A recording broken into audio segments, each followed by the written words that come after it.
Good morning, Puckers. Well, I'm a little bit out of it today, but good morning to you. Hope you're doing well. Carmine Bianco with us, Dave Koch and Andrew McGinnis. And, man, this show's winding down.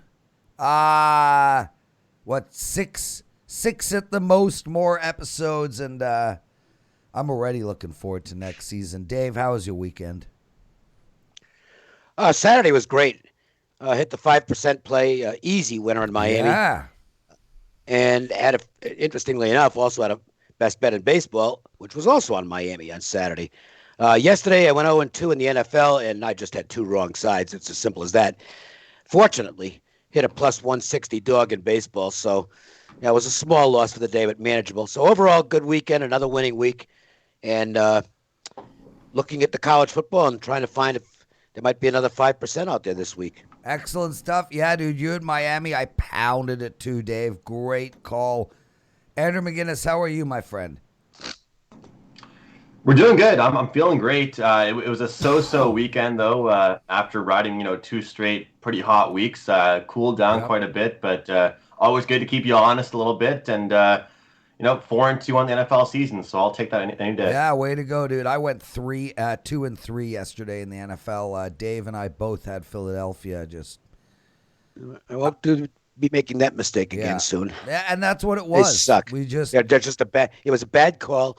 It's as simple as that. Carmine Bianco. Well, Prez, you know the saying, "Who ruined your Sunday?" The Minnesota Vikings and Kirk Cousins ruined my Sunday. That's who ruined it. I mean, they looked horrible. Yeah. I had the over in that game. Yeah, no, that's for sure. Philadelphia, Minnesota, both teams are definitely trajecting downward. Carmine, what's going on with you? I had the Indianapolis Colts in that game. I was pretty happy about it. I tried to get Prez to come along on making that our survivor pick this past week. He bent my arm and we took Tennessee. I would have preferred not sweating it out. I thought Indy was the play. But it was a good day yesterday. We started off, obviously, in the morning with a plus 140, plus 109, and plus 115, three winning soccer plays and easy winning soccer plays. Nice. They all won by multiple goals. And then a 2-0 sweep on my NFL double play. Obviously, the Colts and the Bucks. And a 5% loaded right now for Sunday in the NFL, a play I really like, and I'll have the analysis up after the show. Excellent stuff. Viv and I made a big bet on Saturday night. Bo to win the U.S. Open, plus 330. He was 2 strokes behind at the time, so cashed that ticket, pretty happy. And I got a big 5% play up in the NFL tonight. So head over to WagerTalk and check that out. Also, it's $9 Monday. Any expert you want on Mondays at WagerTalk and Sports Memo for only $9. And get this, guys, if you've never purchased from us before, first-time buyers will get another $25 in wager bucks to use at the site. So that is a steal. $9 Monday. $9 for anybody at WagerTalk and Sports Memo, and anyone who is a first-time buyer will get $25 put back in their account free. And just a quick mention, you can do that at both WagerTalk and Sports Memo and get yourself an extra $50. Let's welcome everybody into the posting forum. I don't know what to call this room. Hector, nice to see you, my friend. Stefan, nice to see you too. Talisman, what's up?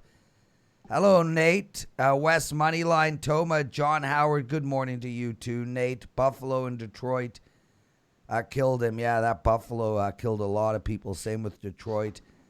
Jamal, what's going on, brother? Brian Watson, Chance. Morning, Puckers. Great weekend in the NBA, MLB, UFC, even won a little in football thanks to Carm. Great news. We love to hear that you guys won. Let's get right to the game, shall we? First game in the bag. Dallas looked great. Now tonight they play Tampa Bay minus 150 with a total of 5. Koken, I'll go to you first. Okay, so you're supposed to play Tampa here. The only problem is It already looks like the Las Vegas series all over again for Dallas. And I learned a lesson in that series, which is that, just because one team is outplaying the other and is off a loss doesn't mean you jump on them. This Dallas team just keeps on winning games. You can go back to the Colorado series. They shouldn't have won that series. Yeah, but they did. And they got outplayed in the Golden Knights series. Yeah, but they won. And they got crushed in game one in territorial advantage. Yeah, but they won the game. I'm not going against them. It's as simple as that. To me, what we're seeing is Hudobin dominating. He's the best player on the ice, and he happens to be a goalie, and we know what happens when it's a goalie who gets on fire in the NHL playoffs. So I don't really want to play Dallas in this spot. And under 5's a tough number, but I take the under 5. It's just, if you're banking on Hudobin being due to have a bad game, how many bettors have gone broke betting the due-to theory? I think Dallas is going to have trouble scoring tonight. I think Tampa's going to have trouble scoring tonight. This will be, to me, I think this is another 2-1 game going down the stretch, and hopefully there's not a couple of empty net goals to screw it up. I don't know if it'll make my card or not, but I lean under. Yeah, and look, I could see a 1-1 right into overtime game. That's for sure. And, it makes sense what you're saying. It feels like Dallas is the team of destiny this year. And Khudobin, my God, putting up a Patrick Waugh, Martin Brodeur type performance. That is for sure. Andrew McGinnis, what do you like, brother? Well, yeah. First of all, I mean, it's true. A lot of what Dave started to say is what I was going to open with in my intro, and it's just the fact that with this team, they may not be dominating possession, they may not be dominating shot count, but they're winning hockey games, and that's really all that really matters, is seeing that W in the game column. And what the biggest thing that stuck out to me that I actually didn't really notice until I looked at the game afterwards. Do any of you guys know who Joel Hanley is? He's Does anybody Mr. know who and that Mrs. is? Hanley's son. He scored his first goal for the Dallas Stars at the playoffs in Game 1 of the Stanley Cup Finals. Jason Dickinson. You guys talk about him much? Because he scored his first goal of the playoffs in Game 1 of the Finals. Point being is, we're seeing the depth of the Dallas Stars outplay the Stars, or the better players of the Tampa Bay Lightning. And that's simply what it comes down to right now. The guys that nobody really knows are getting the job done for the Dallas Stars, and all the pressure right now is on the top guys for Tampa, and they just have everybody all over them. They're getting hacked and sticked at left and right everywhere, and they can't get the job done. They're constant. I've been talking about that over shot prop on pretty much every puck time show. The number doesn't really get changed too much. It's now hit, I believe, in 4 of their games straight. But shot count does not matter. It's about dangerous scoring opportunities that matter. So, look, I understand the whole mindset of not being able to go against a guy like Khudobin and banking. Because I've said the exact same expression that Davis said. A lot of people have gone down trying to bank on something to happen or due for a bad game. But if we look at it, if we were on puck time and it was the middle of, let's say January right now, and we're breaking down this Dallas Stars team, I could just hear me and Prez talking about how they're an under team, how they win 2-1 games, they win 3-1 games. They're not doing that anymore. It's a time for everybody to start realizing that these guys shouldn't be plus 130 underdogs. They shouldn't be going up against a team like this Tampa Bay team and seeing Tampa as minus 150 as the opener. Obviously, the teams don't care about the odds, but to me, I made the mistake of not betting Dallas in the first game. I think if you bet Dallas every game this series, you're going to make some good money. So until the odds makers adjust, I'm not betting on Tampa. And, I have a lean to the over just because I feel like Tampa's not going to win a low-scoring game. Dallas is scoring goals. So Tampa's going to have to beat Khudobin in order to be successful, and we're going to get their best effort tonight. He's Andrew McGinnis.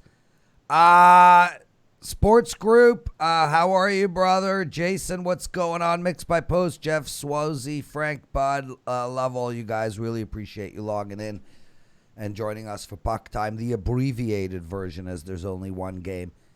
Carmine, take this game apart, bro. Yeah, in game 1, I took the under. As much as I love empty net goals. I didn't like the empty net goal with about a minute and a half left in that game, which pushed the total. But it hasn't changed my mind. If you're going to give me plus money on a 5 in this series, which it is again today, I'm going to take it. Listen, the Stars are one of those teams. We know the talent that Tampa has, and we don't know if Stamkos is going to play. Cooper sort of said you'll have to tune in tonight and see, but he's not ready back yet. Even if they brought him back to play on a power play, he's not ready to play yet, even though he's taking part in the optional practices. But Dallas is that team that, like, sports are littered with teams that when you watch them, you're like, I don't like the way this team plays. But then you look at their stats at the end of the season, and they have a cover rate, which is, a win rate, a cover rate, which it would make you money if you were backing this team. But you don't like taking them because they're not that sexy team that goes up and down the ice like a Colorado or a Vegas Golden Knights. Well, they dispatched both those teams in the playoffs, and now they're going to do this. Right now, it looks like they're doing it to Tampa. To Andrew's point of Tampa doesn't win 2-1 games. They can win 2-1 games, and to win this series, they're going to have to win some 2-1 games because look at the Stars, the way the Stars are playing. They're keeping pucks to the outside perimeter. If you get a puck to the goal, they collapse on goal to make sure you don't get those rebounds. And their defense are jumping into the rush. If you have 3 men, if you have your forwards going into the offensive zone and your D are staying back or aren't rushing, you're not going to be in that offensive zone very long. But these guys are jumping into the rush. They're creating chances. And 2 of the goals in game 1 were from their D-men. Look at these stats. Heiskanen, he leads the team in scoring, 5 goals, 18 assists. Klingberg, he's 3rd in scoring on the team, 3 goals, 14 assists. And even Olesiak has 5 goals. This guy in 8 seasons has never had a season where he had more than 5 goals, and this guy's got 5 goals in the playoffs. And that's telling you that their D is getting into the play. Their forwards are coming back, forechecking, playing great D. And you look at it, the Stars allowed 35 shots on goal in game 1, but they blocked 26 shots on goal. They're doing what needs to be done in this series to win. So there's no way any handicapper or any person can say after watching game 1 and watching the Lightning, who are now 12-5-4 to the under in their games in the playoffs this year, over 70%. There's no way you can watch and say game 2's got to be a high-scoring game because Tampa's got to win. That's sort of the square approach to things. You got to go with what the winning numbers right now are playing unders, and you're getting plus money on it. This game could be 5-3 tonight, and I'm still going to say that the under is a play for me. I'm going to continue to take it. So if you're looking for me, there's nothing that tells me the Stars can't win another game. But if I had to choose something in this game, it's just the total. I can't pick a side. Carmine, if that's a square play, though, wouldn't it be a square play the amount of people that continuously were fading Dallas? When they were winning games and the other team was minus 160 or minus 170 and they weren't proving anything. How is that any different though? The mentality of this, I think of better sometimes are, which I mentioned earlier, is the Stars play a style of hockey that people don't like. It's kind of like the New Jersey Devils of the 1980s or early 90s, the neutral zone trap. So, you see it in every sport. When a team plays that way, you just don't like them. You don't like to back them because you're like, this team's not going to score a lot of goals. How can I bet on a team? Tampa's got better scorers. They got more talent. Yeah. So you've got to look at the numbers within the numbers. Sometimes, we've got our odds, and you look at the numbers within it. And to me, as far as looking at Tampa in this series, you have to in the playoffs, they're 70%. Over 70% to the under. So if you were betting flat out blind Tampa unders in the playoffs, 20 games, you're making money. Plain and simple. Yeah. There's no way around it. If we try and bend the numbers or go against the numbers, you're going to get burnt. Whether it's variance or what have you. Well, how's Dallas going to play tonight? This game probably had a better chance of going over, in my eyes, had Tampa won game 1. But how's Dallas going to play tonight being 1 game up in this series already, knowing that they can put a skate on the throats of the Lightning by winning game 2? They are going to play another defensive game. Every line they roll out is going to play. there's not going to be a bad shift from this Stars team. It's just a matter of, can Tampa be better and win that 2-1 game? There you go, boys. 3 guys broke this game down for you. Want to get to a couple of questions in the chat room. Hector, I see your question, and he wants to know if there are any videos or about bankroll management, etc. Yeah, dude. Jordan, Kane, Chance, all these guys answered it right, Hector. We have a ton of videos up on bankroll management. Actually, Teddy did a video series throughout COVID called Betting 101. In there is just immense information on bankroll management. And just to let everybody know, Wager Talk today, the 12 o'clock show between Teddy and I, right now we have all sports in full swing, so we are flying through that show, taking apart the games for that night and the weekend. NBA and NHL are just about over. Baseball ain't far from it either.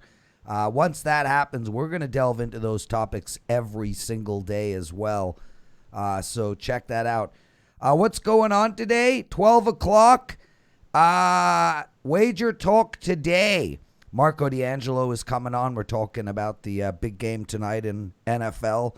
Couple of baseball games. Teddy and I are going to do our what did we learn section about for the NFL weekend. And Andrew McGinnis is coming on as well to talk hockey, and we'll have a whole bunch of prop bets for us.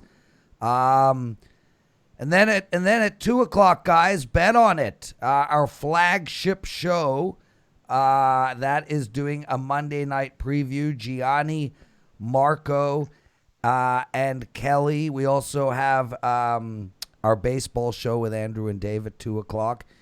So busy day. Other than that, we're pretty much done. Dave, you have anything to say? No, I'll have about 15 minutes for tonight, and that'll be $9 at WagerTalk.com. That'll be my only play today.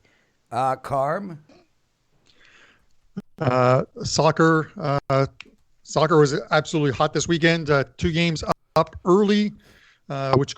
First one goes at 1 o'clock, and then I've got an NHL play for tonight, and then a Wednesday Champions League 5% play loaded and NFL 5% play loaded. So I've got a couple plays I really like, so I put them up there on $9 Mondays. I think the football game is up for $9, and we're getting on a good roll, so let's keep it going. Awesome stuff. Just remember, everybody, $9 Mondays, Wager Talk and Sports Memo. And all first-time buyers will receive a bonus of $25 in Wager Bucks.